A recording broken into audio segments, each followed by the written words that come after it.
Hello everyone, this is Dr. Rojan making a cello video for you today. In this video we're going to be working on placing the hand on the bow and then putting the bow on the cello to play some of our rhythm variations. Already from class you know how to do a lot of these things, but now we kind of connect them and put them all together to produce our first sounds on the cello. So if you've got your cello, it would be great for you to go do a setup and to get it really nestled in between your knees, to get your contact points of knee, knee, and chest, to do a cello hug and rock back and forth. You also want to have your bow nearby. I've got mine right here. And you want to be able to create your best bow hold. When I do this and I'm sitting with the cello, I kind of like to hold the bow in my left hand at first. That way I have my right hand free to make my dog. So go ahead and make your doggy and then hold the thumb on the donut. And if your donut fell off, that's okay. Just go maybe an inch beyond the grip. Put your thumb there. The fingers can come over and chomp over. Now this is one of the only times when you're really allowed to touch the hair, when those fingers come over the hair. What I don't want you to do is grip underneath the hair. That's just not going to work. So just dangle below. Eventually you're going to scoot all the way back there to the frog, but for the beginning bow hold, this is where we're going to start. Again, fingers are not gripping underneath. That will collapse the fingers. It will also collapse the wrist. You kind of want to have the wrist gently flowing from the shoulder to the elbow to the forearm. Not a cliff, but a slightly flowing waterfall fingers, okay? Once you've got that, you can do bow games of stir the soup, little helicopters, windshield wipers, and so on. So you've got your cello and you've got your bow hold. Now, I did not mention this in class, but I have a favorite cellist.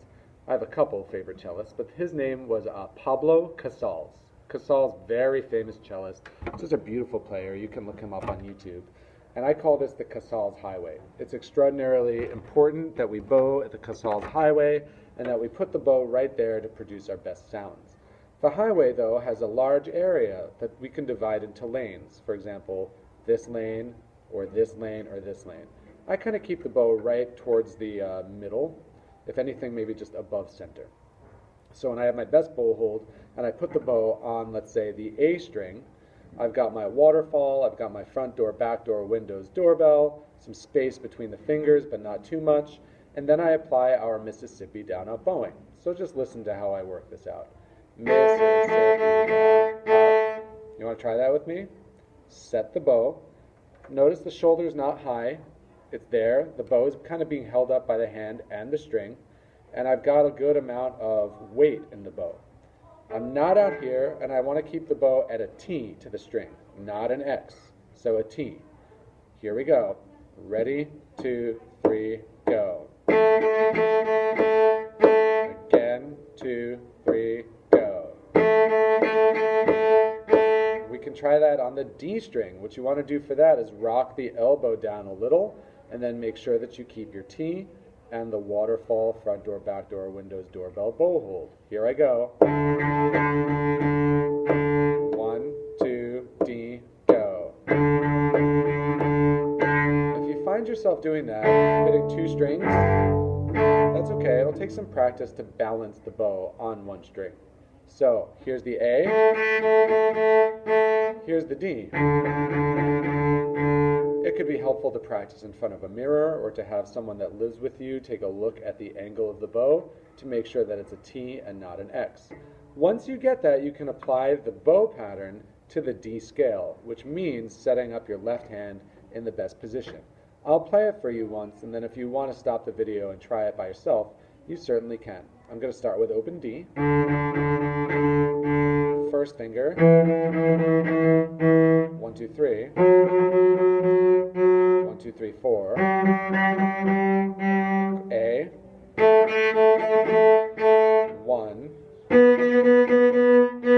1, 2, 3. All 4. What we eventually want to do is do it without stopping, going up the scale and then down the scale. Here's my demo for you.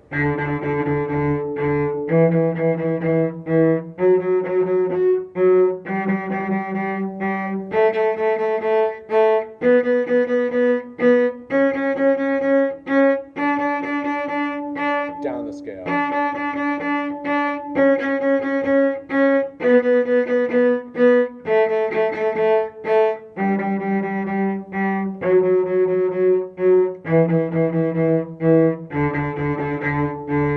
All the while looking at the bow to make sure you've got the T, the front door, back door, windows, doorbell of the bow hold, a nice waterfall hand, not a cliff, and certainly not gripping underneath with the elbow out and slightly raised on the A string.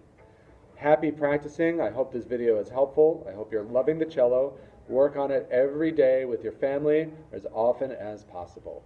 Thank you for watching. Sorry, my face was cut off a little bit in this video, but I had to angle the bow and the camera on the bow and the Casals Highway. Thanks for watching. Bye-bye.